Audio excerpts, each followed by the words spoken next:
മലയാള സിനിമയിലെ മുൻനിര താരങ്ങളിൽ ഒരാളായ സുരേഷ് ഗോപി രാഷ്ട്രീയത്തിലും സജീവമാണ്. മുൻപ് വളരെ ജനപ്രീതി ഉണ്ടായിരുന്ന അദ്ദേഹത്തിന് പക്ഷേ അടുത്ത കാലങ്ങളായി വിമർശകർ വളരെയധികമാണ്. ഒരു പ്രത്യേക രാഷ്ട്രീയ കക്ഷിയായി ചേർന്ന് പ്രവർത്തിക്കാൻ തുടങ്ങിയതിന് പിന്നാലെയാണ് താരത്തിനെതിരായി കാര്യമായി എതിർപ്പ് ഉയർന്നു വരുന്നത്. ഇതിൽ അദ്ദേഹത്തിന്റെ കുടുംബത്തെയും പലരും വലിച്ചിഴച്ചിരുന്നു. സുരേഷ് ഗോപിയുടെ 2 ആൺമക്കളും നിലവിൽ സിനിമയിൽ സജീവമാണ്. ഗോകുൽ ഇതിനിടയിൽ ഒട്ടേറെ സിനിമകളിൽ നായകനായും പ്രേക്ഷകരുടെ കയ്യടി നേടുകയും ഒക്കെ ചെയ്തിരുന്നു. അടുത്ത കാലത്തായി സുരേഷ് ഗോപിയുടെ ഇളയ മകനായ മാധവ് സുരേഷും സിനിമയിൽ ഒരു കൈ നോക്കുന്നുണ്ട്. മാധവ് അഭിമുഖങ്ങളിൽ പെരുമാറുന്ന രീതി കണ്ട് താരത്തിന് നിരവധി വിമർശനങ്ങൾ നേരിടേണ്ടി വന്നിട്ടുണ്ട്. ഇപ്പോഴിതാ ഈ വിഷയത്തിൽ തന്റെ നിലപാട് വ്യക്തമാക്കിയാണ് സംവിധായകൻ കൂടിയായ ആലപ്പി അഷ്റഫ്. തന്റെ കുടുംബത്തെ ചിലർ മോശമായി പറയുമ്പോൾ ഈ ചെറുപ്പക്കാരൻ പ്രതികരിക്കുന്നത് തെറ്റാണോ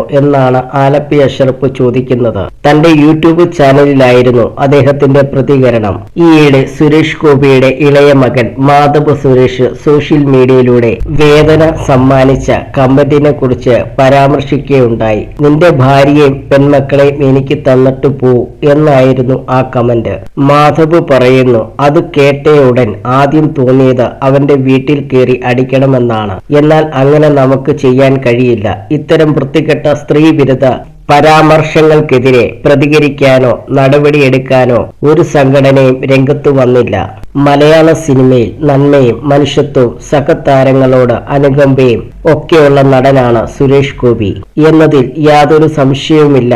മുൻപ് അദ്ദേഹം രാഷ്ട്രീയമായി സജീവമാകുന്നതിന് മുമ്പ് എല്ലാവരും തള്ളിപ്പറഞ്ഞപ്പോൾ സുരേഷ് ഗോപിയെ കുറിച്ച് ഞാനിട്ട ഒരു പോസ്റ്റ് നിങ്ങൾക്കിപ്പോഴും ഫേസ്ബുക്കിൽ കാണാം.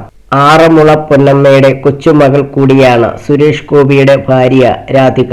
നല്ലൊരു മനസ്സിന് ഉടമയാണ് അവർ. മറ്റുള്ളവരുടെ വേദന കണ്ട് സഹായിക്കുന്നതിൽ സുരേഷ് ഗോപിയോടൊപ്പം എന്നും നിലനിന്നിട്ടുള്ള ആളാണ് അവർ. പല പ്രതിസന്ധികളിലും സുരേഷ് ഗോപി താങ്ങും തണലായി നിന്നത് അവരാണ്.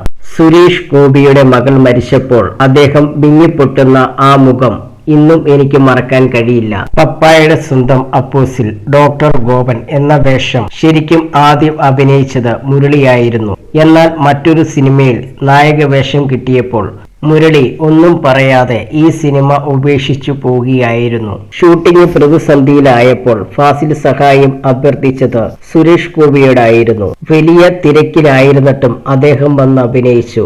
ഇന്നത്തെ സിനിമാക്കാർക്ക് ഇല്ലാത്തതാണ് ഈ പരസഹായം. മലയാള സിനിമയിൽ സഹജീവികളെ സഹായിക്കുക എന്ന പ്രവണത പ്രേം നസീറിന് ശേഷം മമ്മൂട്ടി, മോഹൻലാൽ, സുരേഷ് ഗോപി എന്നിവരോട് കൂടി അവസാനിക്കാനാണ് സാധ്യത.